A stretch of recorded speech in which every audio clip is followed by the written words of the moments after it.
Cool. Well, we're at 1 o'clock. So this is Art Viewing Adventures. I'm Rodney Paul. I'm joined by Fred Silverman and Charlie Goldberg. And we're going to get into a really cool program about Pier 24. But before we do that, Nikki, tell us about the Community Living Campaign and what's going on. Okay, thank you, Rodney. So this is our bi-monthly calendar. We're the Community Living Campaign, and we support seniors and students, not seniors. I mean, seniors, yes, and people with disabilities. I don't know why. It's just me these days. Yeah, really. I'm sorry about that.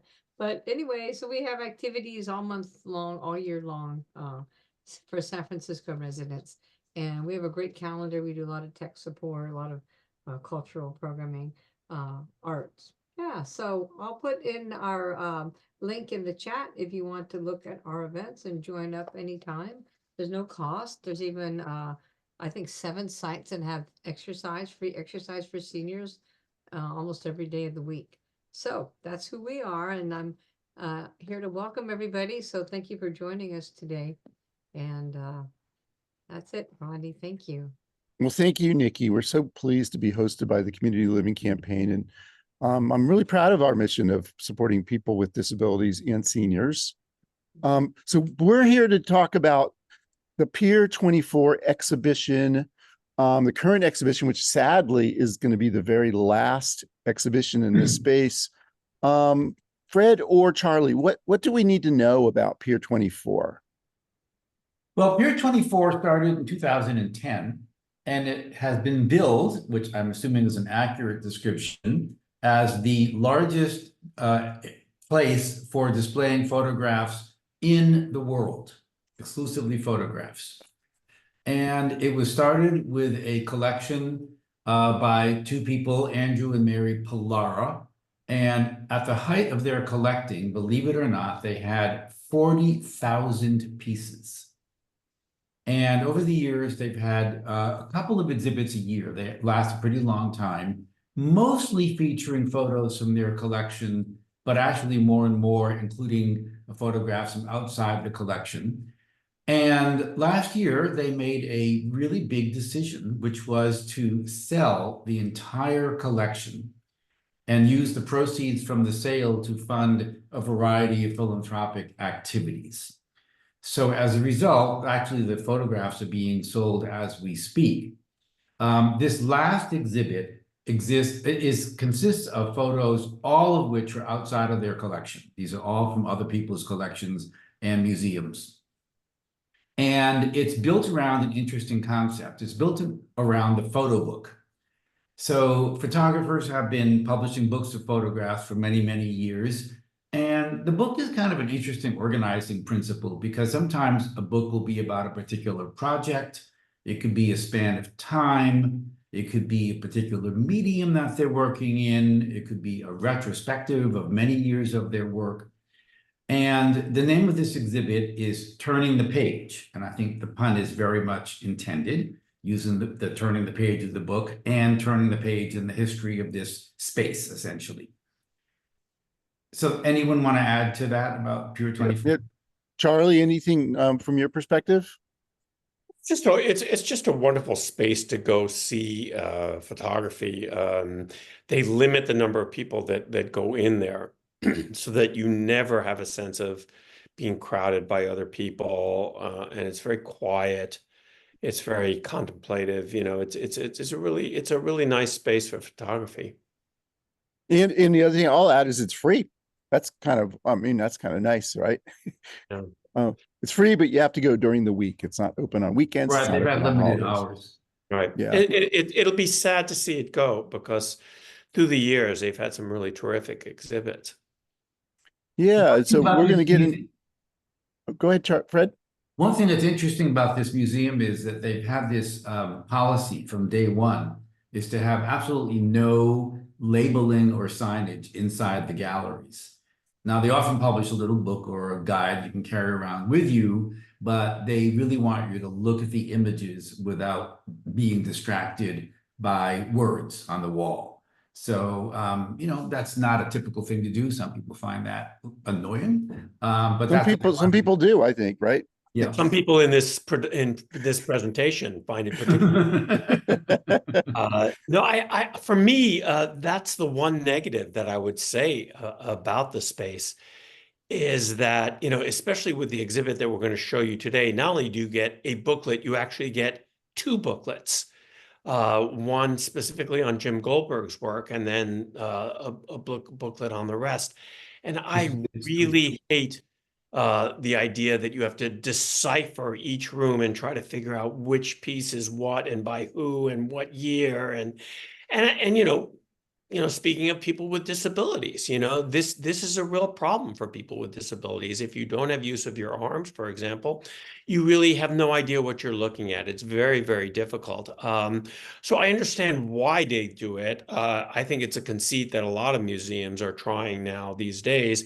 I'm firmly in the camp against it. I really hate not being able to see what the pieces are without having to refer to books. So that's just my 2 cents about that. Yeah, well, we encourage people to go and think for decide for yourself how you feel. So we thought we'd start off with this image, which is actually just a bunch of books on a wall. Well, let me explain. It's not exactly books on the wall.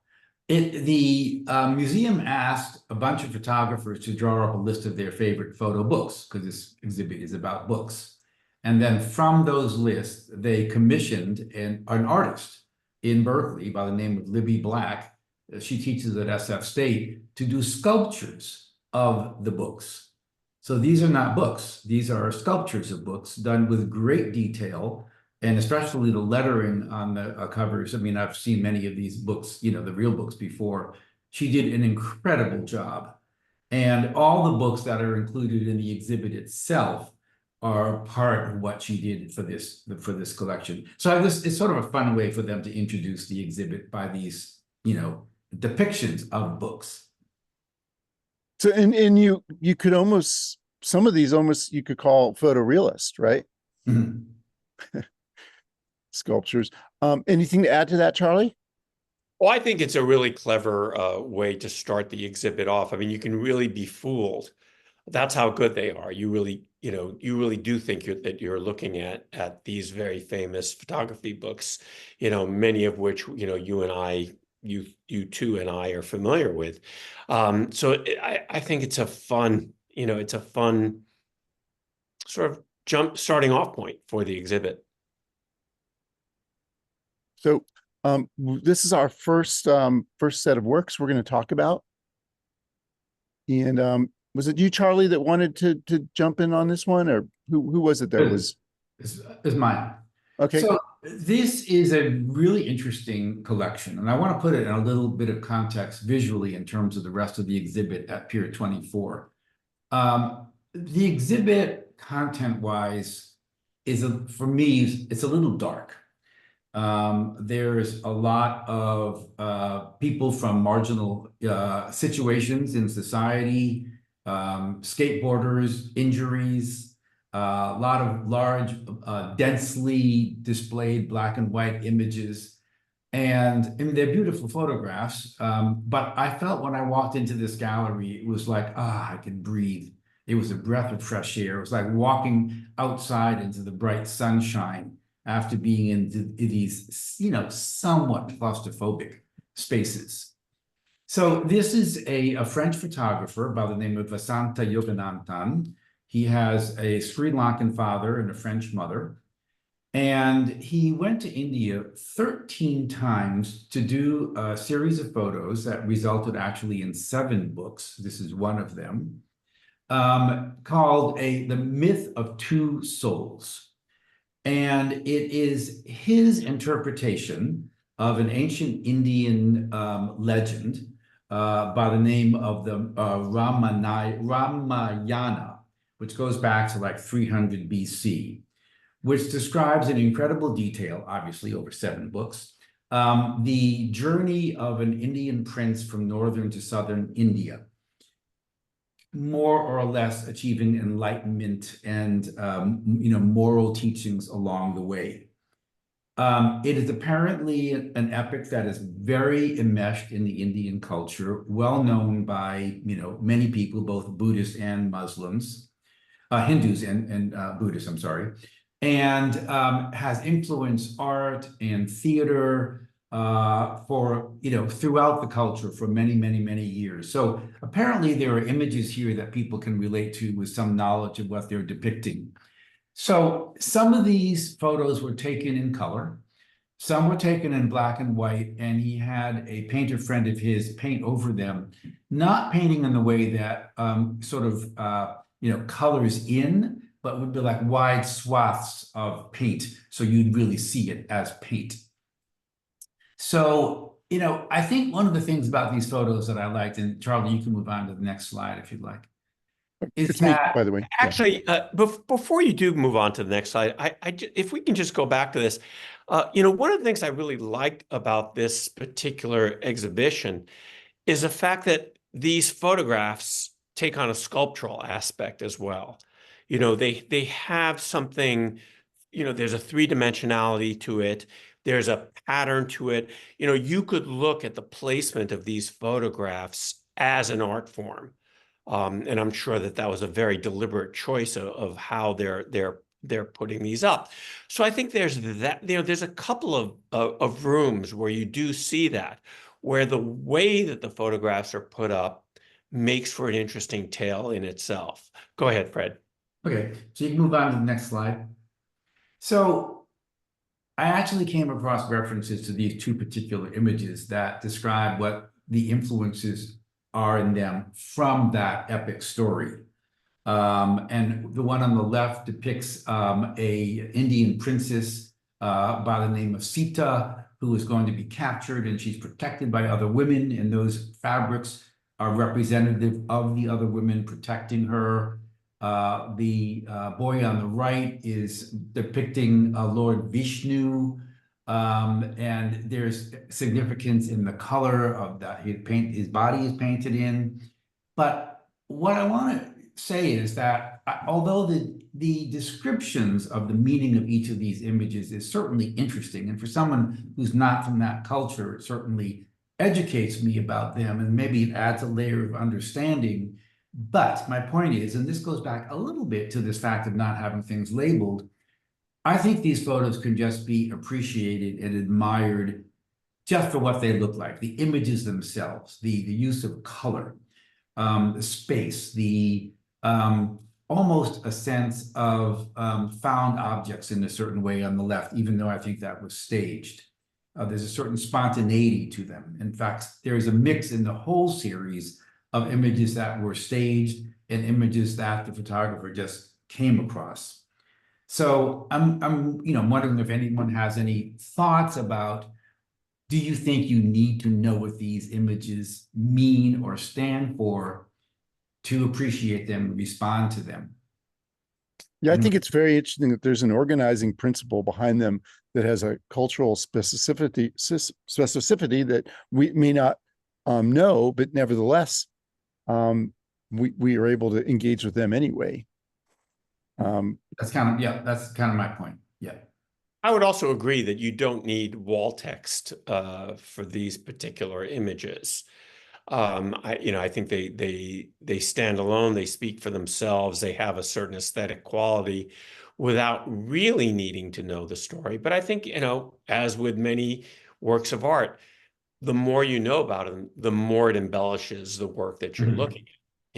And one of the things, for example, a question that I would pose to the photographer, for example, is why, with the image on the right, don't we see the top of this person's head? It's a very deliberate cropping choice that they've made, and I'm curious about it. You don't see, well, let me put it this way. In our own collection of photographs at home, you do see it a lot because we do it by mistake. But, here is someone who's a professional photographer who is choosing to make that crop. Right. And it's an interesting thought piece, I think. Right. So another thing he did, and I've come across this with other photographers who I've done presentations on and tours of at SF MoMA. He engaged local people in helping act out this story.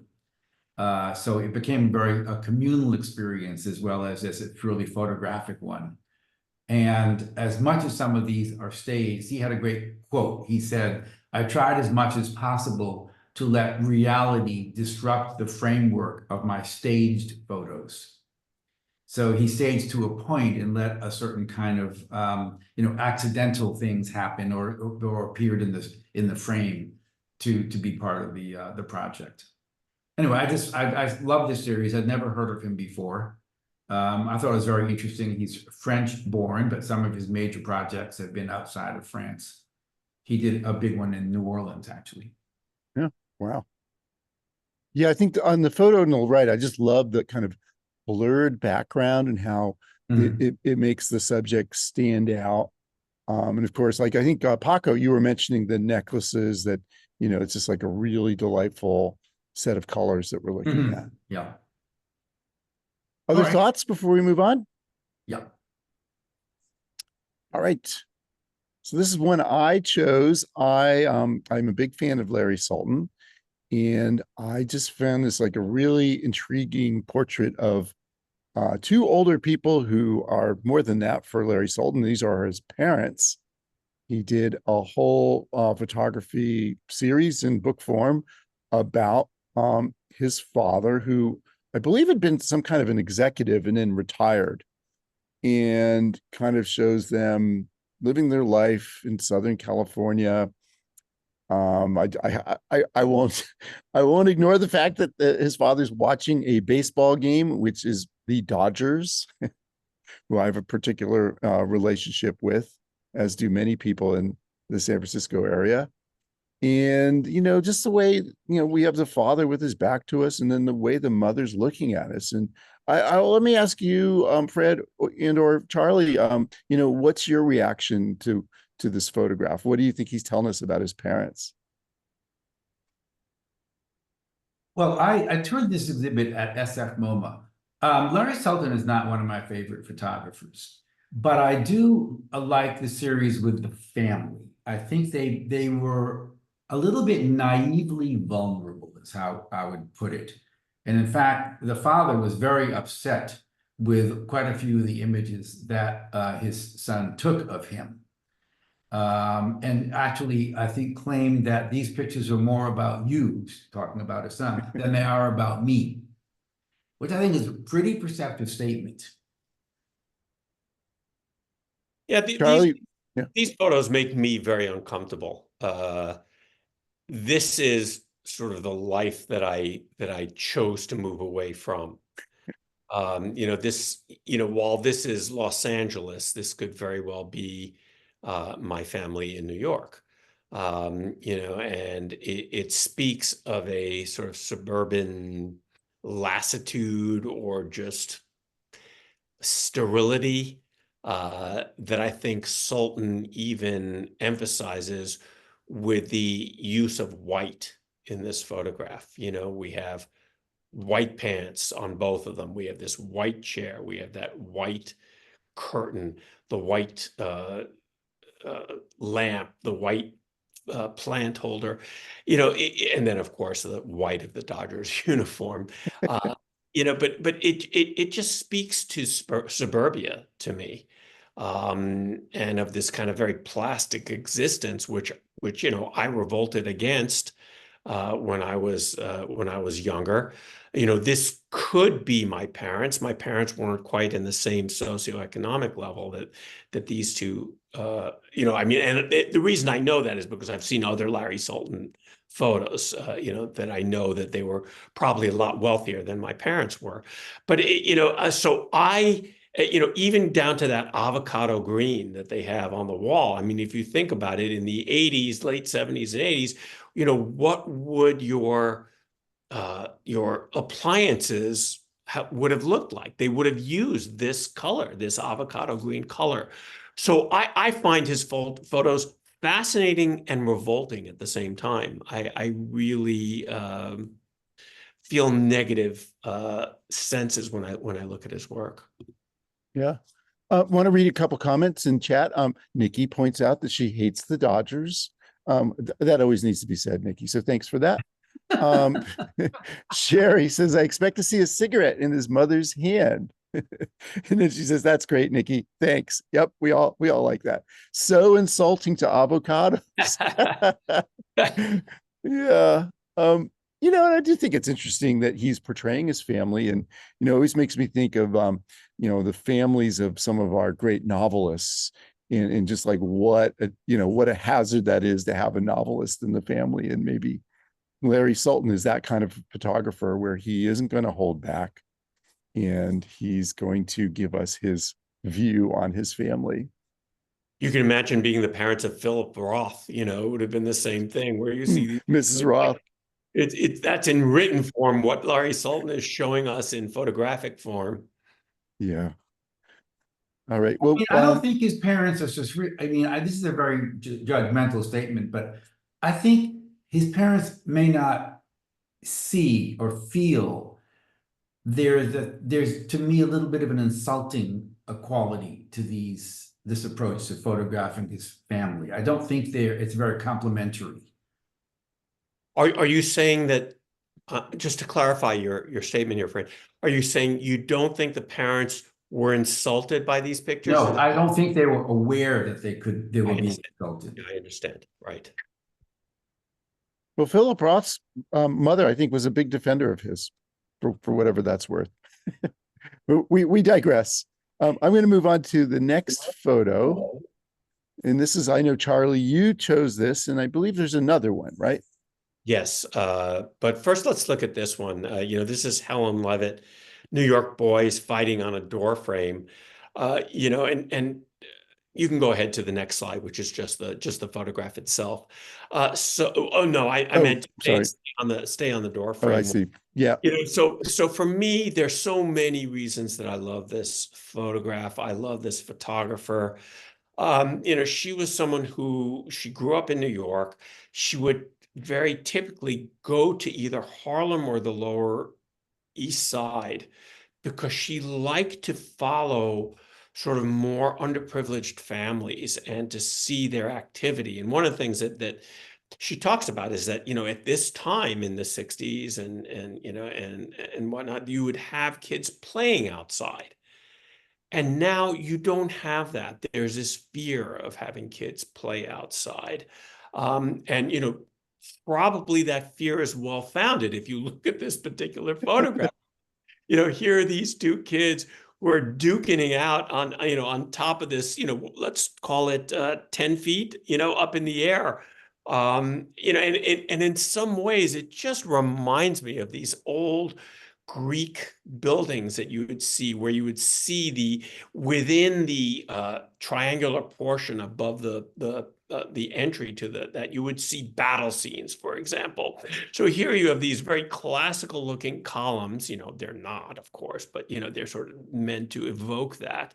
And then you have this quote unquote battle scene on top of it, which I think is so charming. And she just had a way with kids. She knew how to evoke great responses for them. And if we go to the next one, it's another good example of that, where, you know, here are these kids, you know, this is boy lifting a girl's dress. And, you know, this one was done in the 40s. So go ahead into the next slide. So we look at just the photograph. So first of all, you know, you see this, you know, this building where the paint is worn down. You can see that the brick is exposed. I'm not sure. Yeah, I think probably the brick is exposed on the right side. You know, and you can see they're not wearing particularly nice clothing or anything like that. But it's this real moment of innocence of these children playing. And I think that she did it about as well as a photographer could. You know, she was very influenced by Henri Cartier-Bresson, who did amazing photographs in a lot of different ways and did some of the most touching and powerful photographs. But the other part of Bresson's personality, Cartier-Bresson's personality, was that he would do children as well.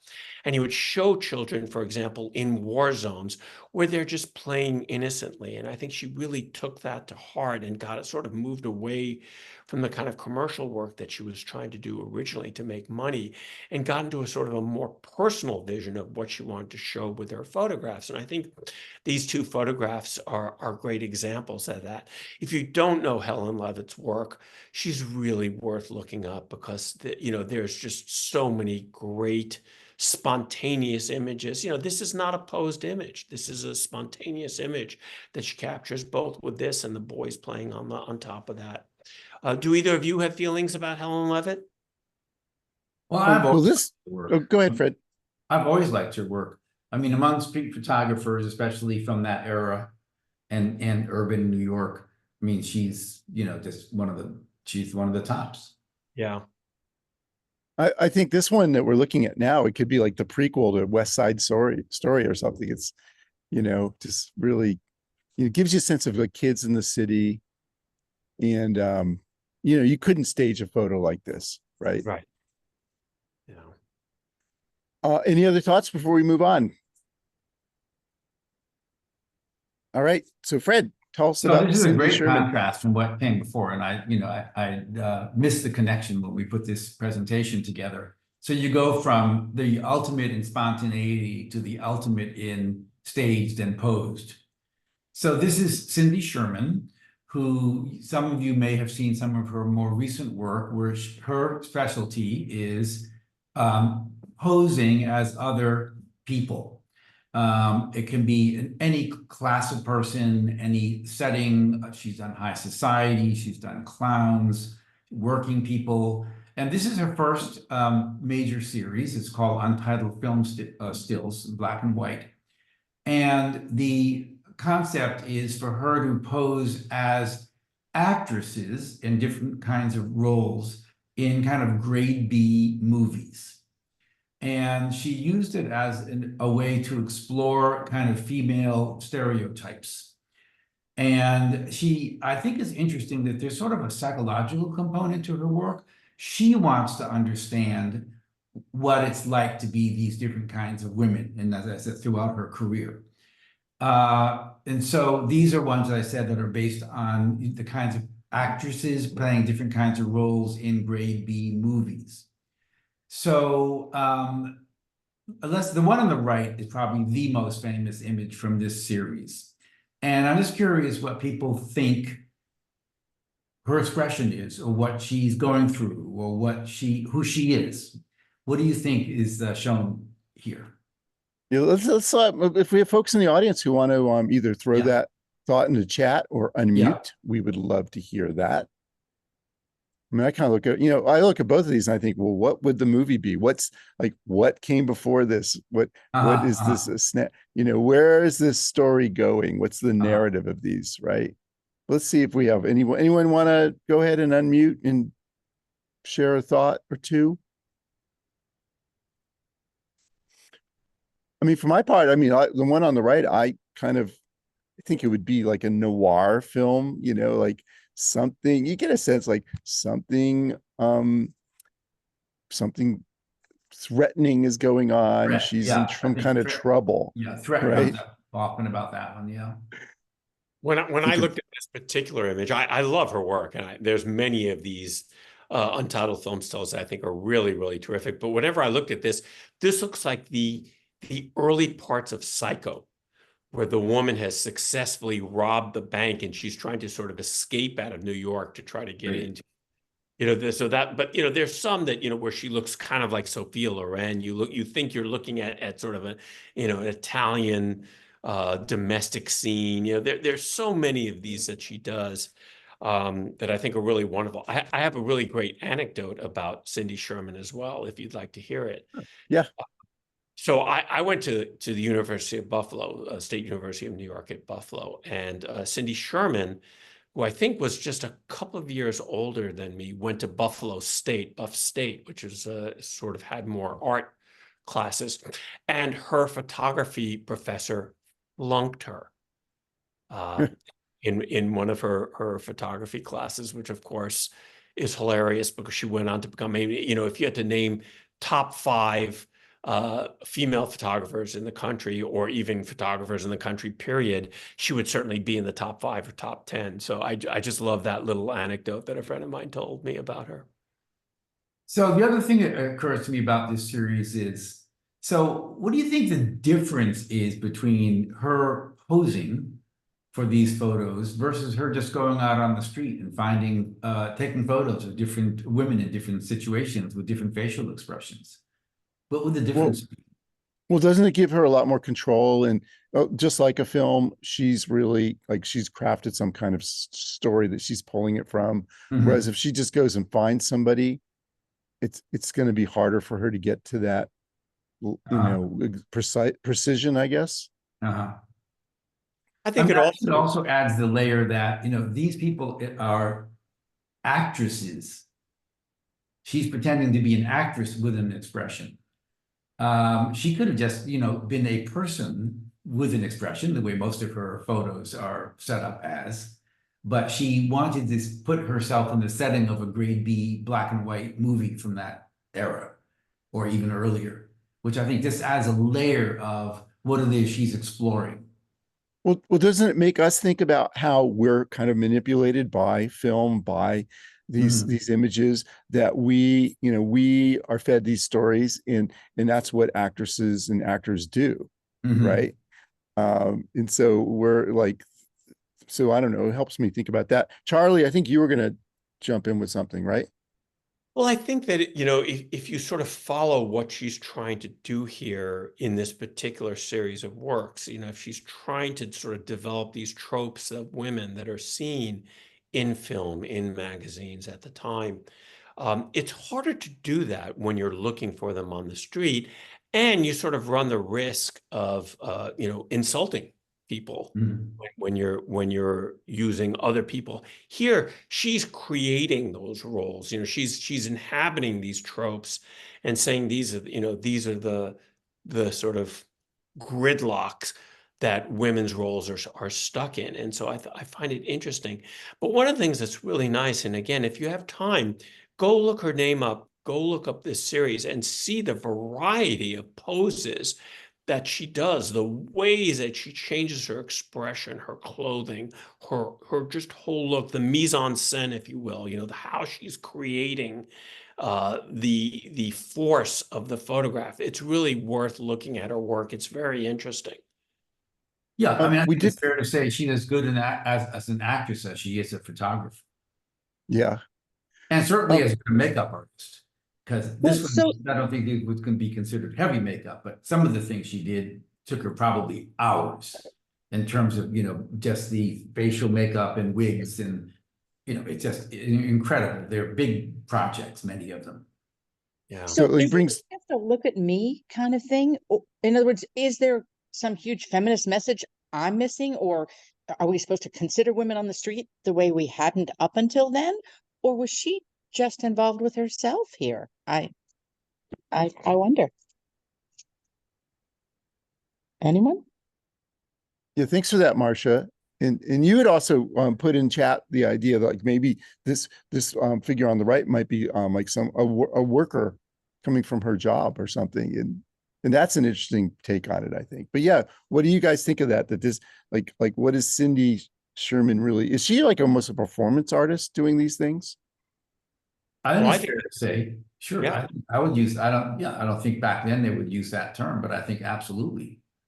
I mean, she's creating not just her persona, facial expression, hair, clothing, setting, and camera angle, lighting. I mean, she's doing it all. And I think, yes, she's bringing attention to herself, absolutely. But I think she would probably say that she is exploring different kinds of womanhood, different status in life, different jobs, different income levels, different psychological realities. Ah, okay. And it's In like, fascinating when you see a picture of Cindy Sherman without makeup, because she looks so different than she does in her photographs. So that's a fun exercise to do too, is just take a look at what she looks like, and you'll see how deep the transformation is in some of her projects, not just this project, but in other projects. Bank? So I've seen on Instagram, some of her more recent work, she's been playing around with some of the AI apps, which I find kind of fun, but not very satisfying artistically. Distorted facial features, I mean, like extremely distorted things, which I think is very tempting to play with, but I don't think they come close to her best work. Yeah. Oh, so she's doing that now. She's going in the I think probably AI some thing. other things too, but that I've seen some of that on Instagram.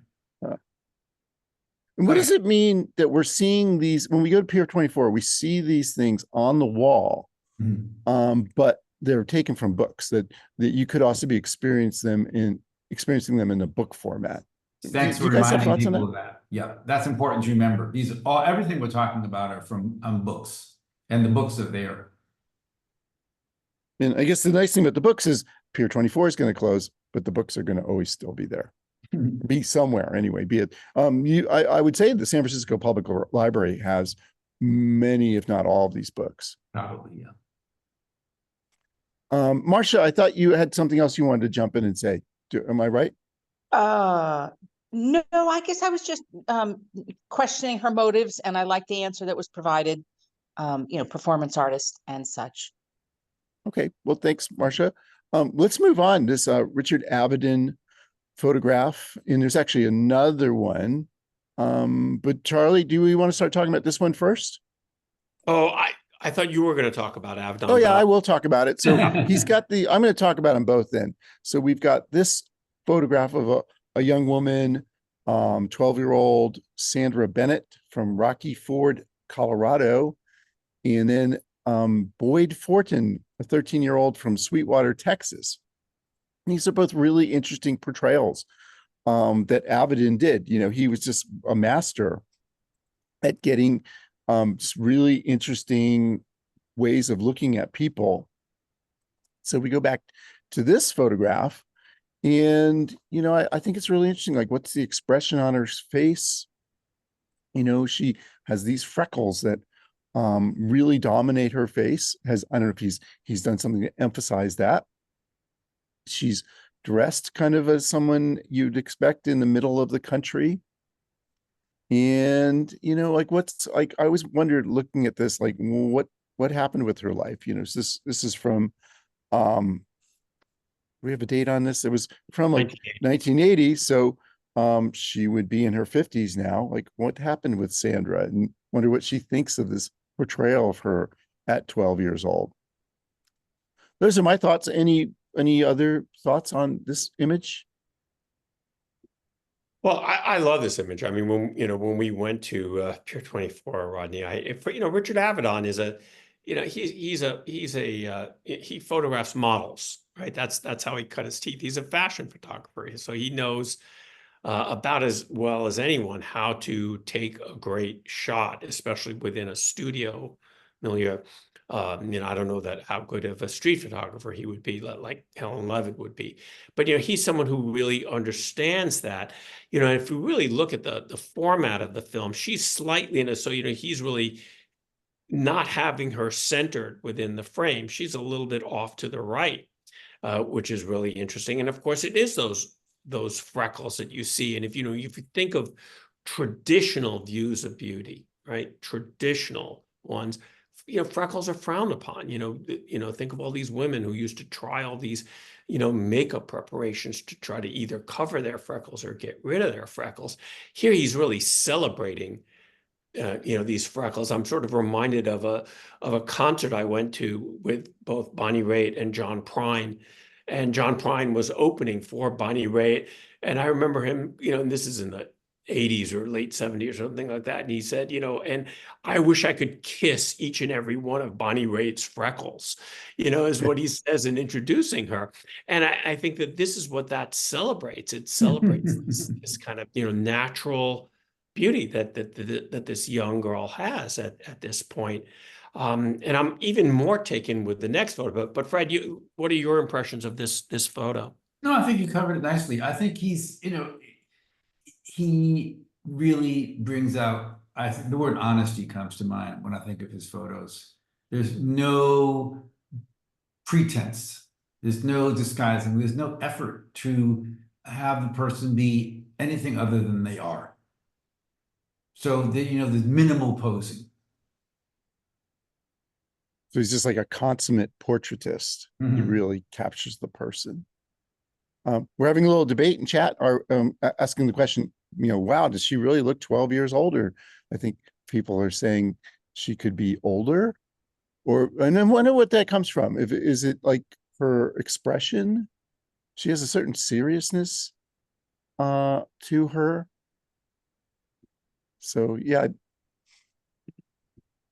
piercing eyes, Leon says. Looks Yeah. tall to me. Yeah. Sherry has her hand up. Yeah, go ahead, Sherry. Yeah, it looks to me like she's experienced more than a 12-year-old, most 12-year-olds would have. I don't know if it's a hardness or a sadness, but there's a real depth to her face, and that makes her look not playful. I don't know if 12-year-olds are still playful. I hope they are, but yeah, so that's what I'm feeling from her. I feel for her. Yeah, I have a very similar reaction. Yeah, kind of like old beyond her years. Yeah, and you know, in these that's, I guess, part of what makes his portraits great is it really brings us in to think about, like, who is this person? What's their story? You know, has she had a hard life? You know, it really draws you in, and you see that with a lot of his other photographs. You know, you kind of get a narrative in your mind about who, you know, what this person may have been through to get you to this point. Well, it really and I've had, go ahead. no, you go ahead, Charlie. It really reminds me of another Avedon photo, which the three of us are familiar with, but others may not have seen, which is a photo of I think he's homeless, and Avedon puts him in a really nicely tailored suit, but his skin is sort of covered with freckles slash, you know, war lines that he's had through rough living. And it really is a fascinating photograph. It really reminds me of that photograph. Do the two of you know which one I'm talking I about? do know, I know exactly which one, Yeah, and that's yeah. been at Pier 24 before. Right, it has been. And you know, it's the kind of look where it might be Mick Jagger, you know, but instead it's a homeless person who's had equal mileage on his face. And I really get that sense in some ways when I look at this photograph. And there's dignity to that person, and I think there's dignity to Sandra Bennett here. You know, And then Leon says, you know, we all talk about the freckles, but I think it's the eyes that we're responding to. oh, it's a really good point. She's looking right at us, isn't she? Yeah. In that expression on her face. Well, I hope she's somewhere in thinking about how she was happy to be captured at age 12. How about Boyd Forden in the snake, or most of a snake? I think the snake's kind of missing some parts, right? And you know, again, he's looking right at us. He's got a really interesting expression on his face. A 13-year-old in Sweetwater, Texas. And you know, you just wonder, like, what is the story? Like, how did he end up with this snake? Did he just like pick it up on the ground? I see a rattle on the end of the snake that kind of, like, you know, gets your attention. And then I am not even clear, like, what exactly are we seeing? Are these the guts of the animal, part of them, or what? But it's just really it's an arresting, I think, image is what I would say. You know, Well, you let's really take the can't. writing off for a second. Let's Okay. go to the next image. Yeah. Yeah. So we see just that. And, you know, to me, it looks like he just killed this snake. Yeah. You know, the head, it's a rattler, right? You can see that it's got a rattle on the top end of the snake. On the other end, the head's completely missing. So Yes. presumably, you know, what you're seeing on his white overalls are the, you know, the guts of the snake. So, you know, first, props to this kid, you know, that he can go and kill a rattler, which, you know, would be the last thing that I would try to do. But it's also a really inscrutable look on his face. You know, like if it were me, I'd be proud and I would show this beaming smile that I had just killed this rattlesnake, by myself. But what do we see here? I'm not sure what that expression is. It's almost like he's asking us, what would you like me to do next? You know, it's like that kind of expression. It's really interesting. Yeah, that is a great question. Like what, what is going through his mind? What became of Boyd Fortin?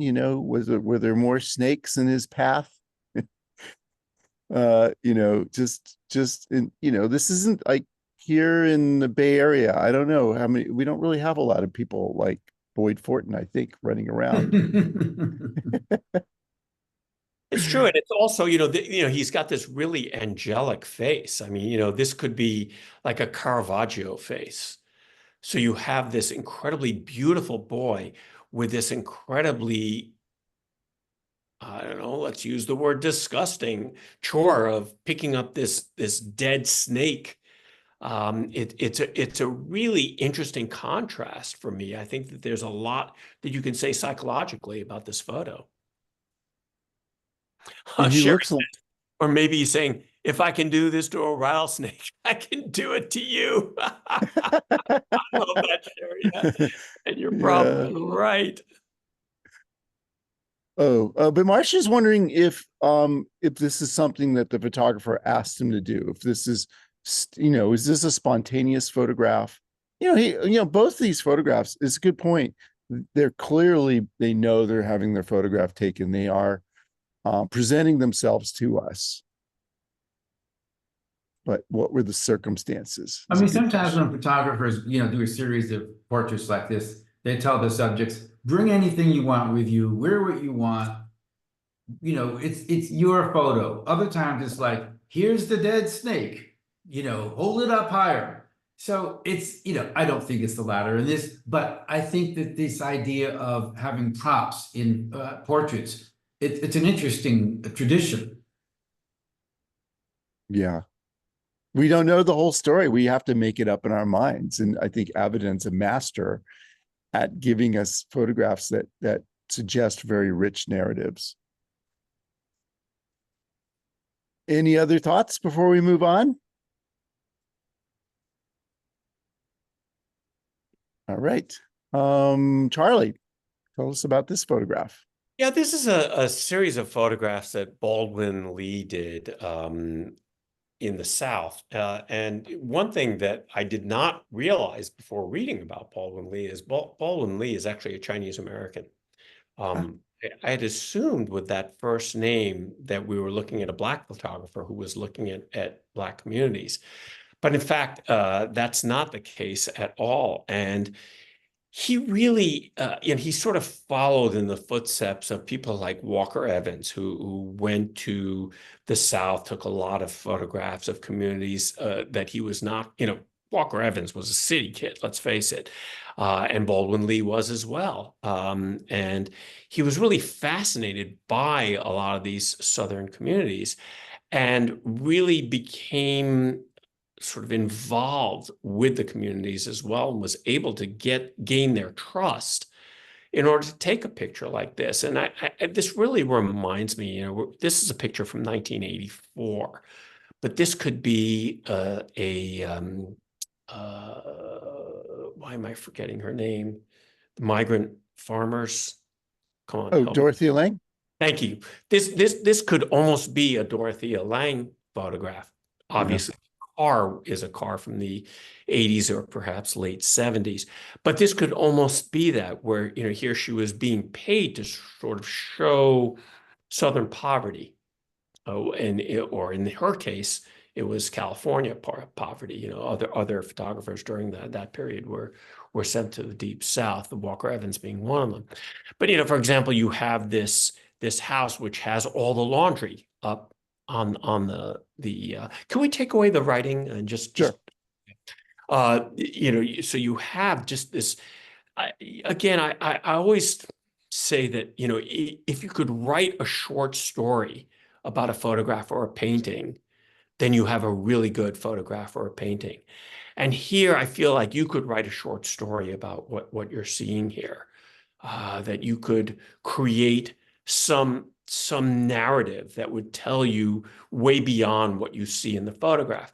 And it's actually the construction of the photograph that I find so interesting as well. In this particular work, he's, excuse me, he's got the railroad tracks really front and center. They are the foreground. And in some ways, they're even dwarfing the three kids who are just behind it. So it again, a narrative starts to form in my mind about what I'm seeing. And, one can imagine this train going by, and you can only imagine the noise and the dirt and the dust that comes every time this train goes by. And so I think it's a fascinating work and a really brilliant work.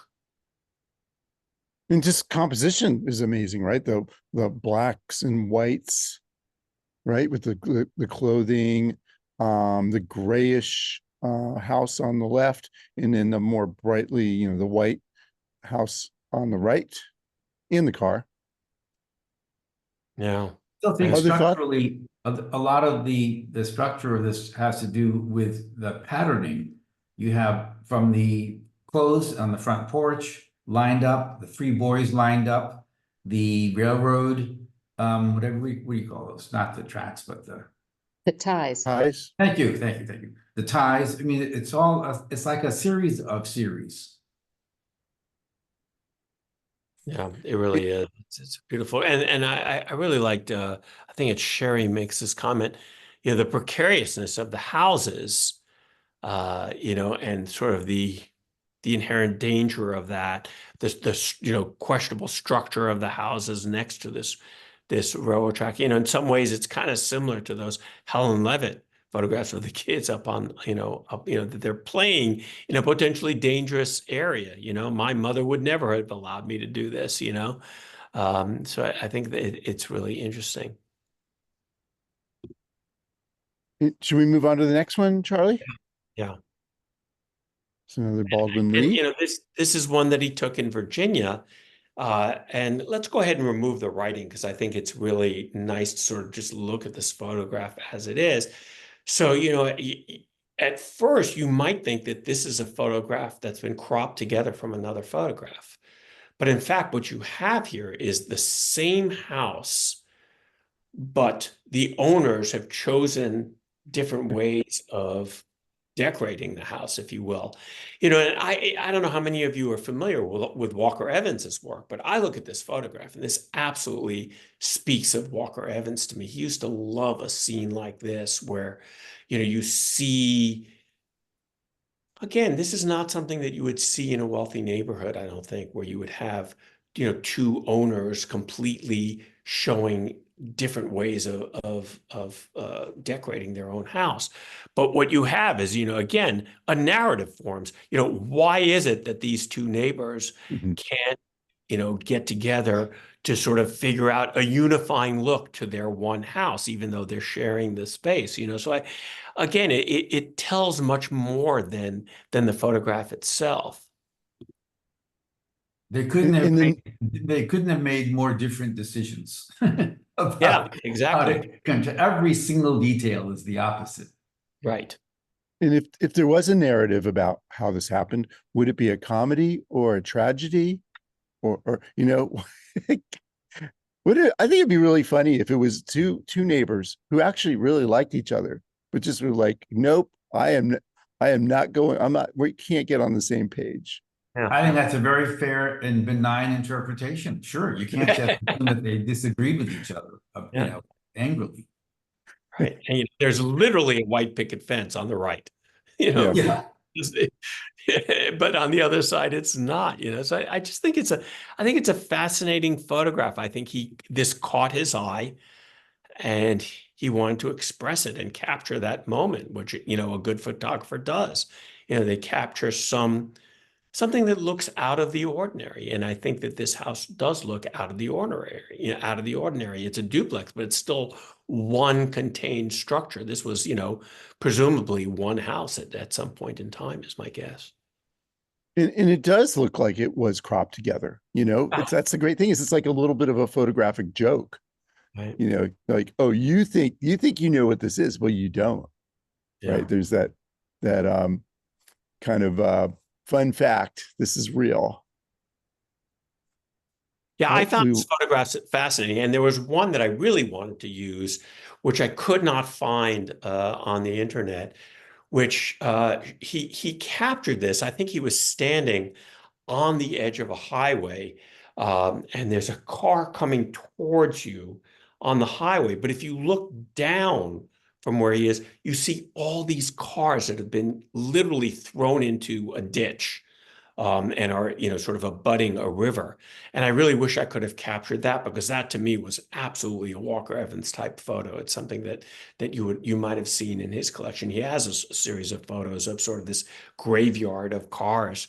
But I just thought, I didn't know his work. I was even more surprised to hear that he was an Asian American. I thought his photographs were terrific. And again, if you go to Pier 24, you'll have a chance to look and study his work a little bit more closely. Yeah. I think we only have probably time for one more photograph. Do we want to do the Rosemary Cromwells, or I know we have some others after that? Thoughts, Charlie and Fred? I'm easy. I'll take this rather quickly then. I think to Charlie's point that he made just now about he had not seen that photographer before, I think one of the really nice things about this exhibit is it's a nice mixture of like greatest hits by some of the most famous photographers and some less well-known photographers that we get to see maybe for the first time, which I think is just, wonderful. So this is a woman, Rosemary Cromwell, who was born in Sacramento, actually, and lives in Miami. And she did a series in Cuba over a number of years. And the name of the book is El Libro Supremo de la Suerte, which means the Supreme Book of Luck. And it refers to some like photocopied books in Cuba called jaradas. And they are used for people to choose numbers in the underground lottery system in Cuba. And objects in everyday life have a number associated with them. So like a clock is number 85. A dark sun is number 60. So if you have some association with those objects, you will use those corresponding numbers to place your bet.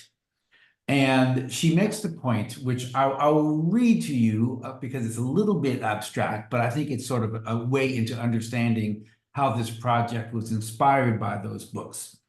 She says that not unlike the way a lottery system attempts to harness the fickle concept of luck, this book organizes images through a design that conveys the chaotic, multi-sensorial, and disorienting character of Havana.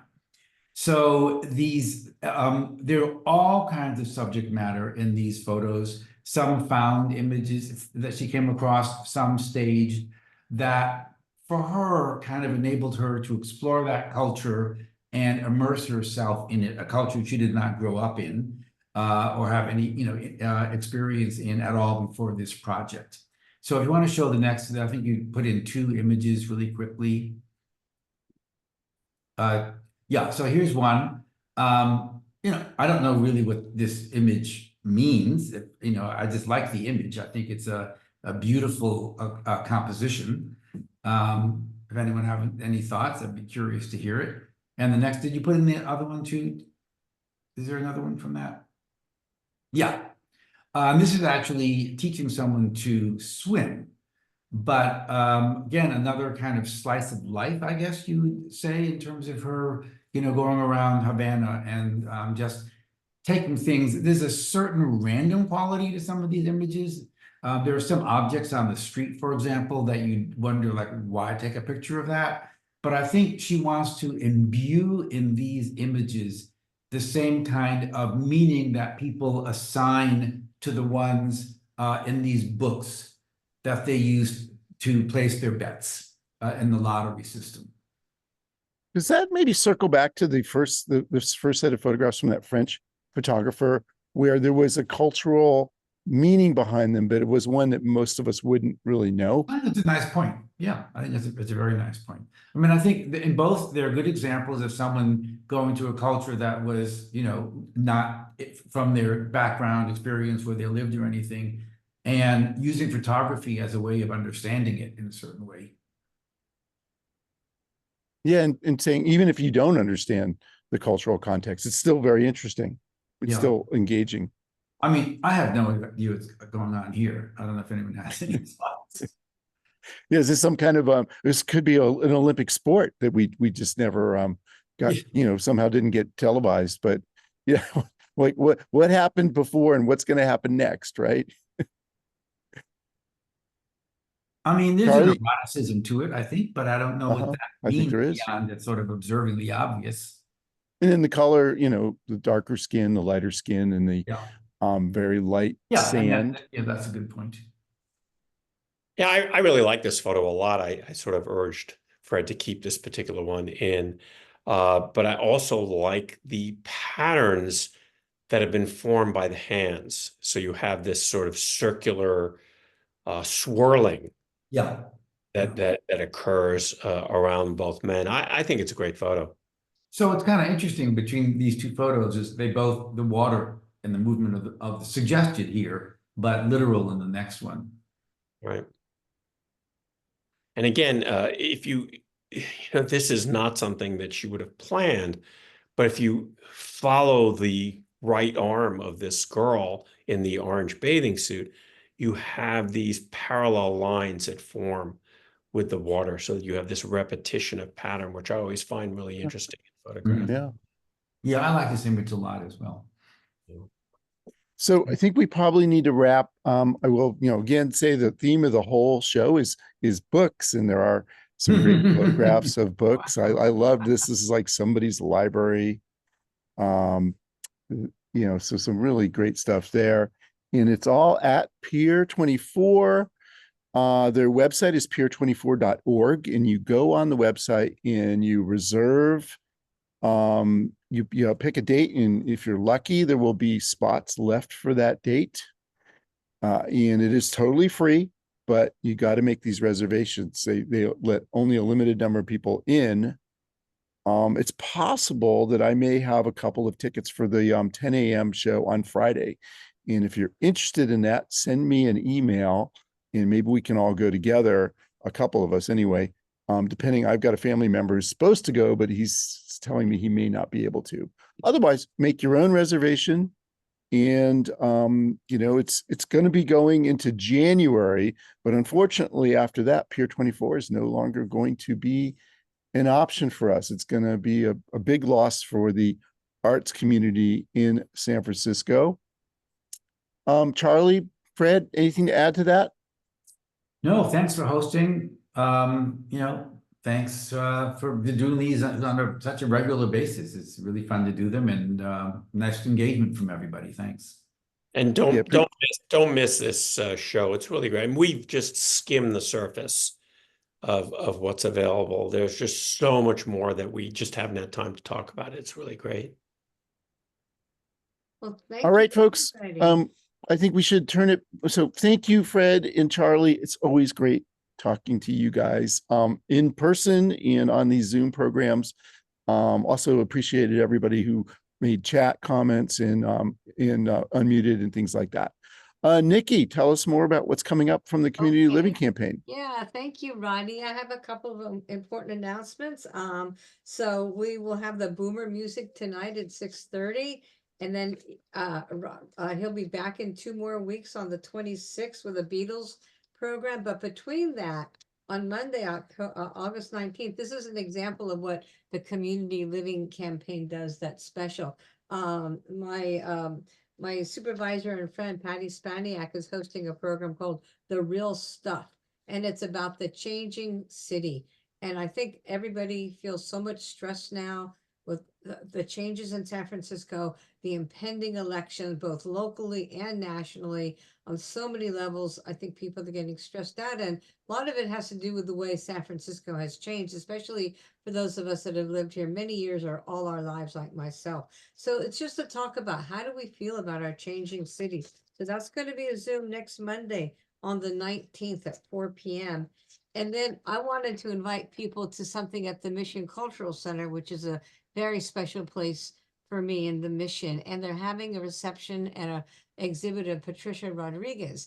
And probably many of you that have been in the city for a long time are familiar with her. She's one of the head women muralists. She was a part of a team of female muralists that have gone throughout the mission and beyond, bringing us amazing murals, including the women's building. Now she's getting up there in age. She actually lives nearby at somebody's home. So I get to see her. She's 80 years old, and she's doing an exhibit at the Mission Cultural Center with the opening reception August 29th. So I encourage you to check it out, say hello to her. I believe, she's struggling with health problems, but she's just a profound core member of the mission community and the art that was brought to us in that era, 40 years ago or so. So I want to invite you to that and honor Patricia. She was a teacher. She taught at Berkeley. She taught at UC Berkeley, San Francisco State, Laney, a bunch of community colleges, just a profound member and artist of our community. Thank you. That sounds really exciting, Nikki. Thanks for telling us about that. All right.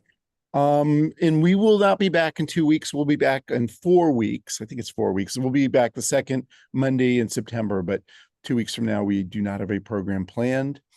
But I'm looking forward to, I got some great stuff coming up in September and October. So come on back to Art Viewing Adventures. And I'll Yeah, see you let's do it. tonight at Richie's program. Richie's program tonight. Yes. Thank you, Crosby, Stills, everybody. Nash, and Young, Yay. all present and accounted for. Cool. All right. See Bye. everybody. All right, thanks, everyone. Thanks, Charlie, Jen. my Bye. pleasure to see you.